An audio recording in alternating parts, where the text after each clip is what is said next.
Malta rreġistrat it-tieni l-ogħla rata Ewropea ta' żgħażagħ Maltin li s-sena l-oħra kienu f'impjieg bi 82.1% u anke fl-istess pożizzjoni mill-istati membri għal żgħażagħ li jaħdmu għal rashom mis-self-employed kollha b'rata ta' 10.5%.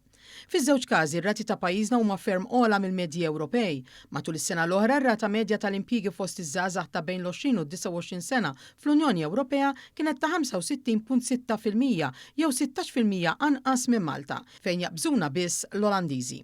Warajna fit-tielet post jiġu l-Ġermaniżi b'77%. Fl-estrem liħor l-aktar rata baxxa ta' impjiegi fost iż-żgħażagħ ġiet irreġistrata fl-Italja b'47.6% jew kważi nofs dik tagħna.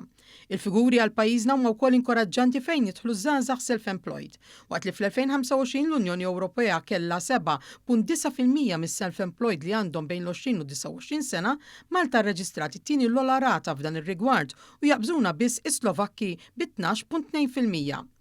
L-aktar rati baxxi ta' self-employment ġew irreġistrati fl-Irlanda, fil-Bulgarija u Spanja b'perċentwali taħt is-6%. Ir-riżultati Maltin jenfasizzaw kif iż-żgħażagħ lokali qed jaħtfu l-inċentivi u l-opportunitajiet disponibbli bħal dawk offruti mill-Malta Enterprise, mhux lanqas grazzi għal qagħda ekonomika soda illi ngawdu llum.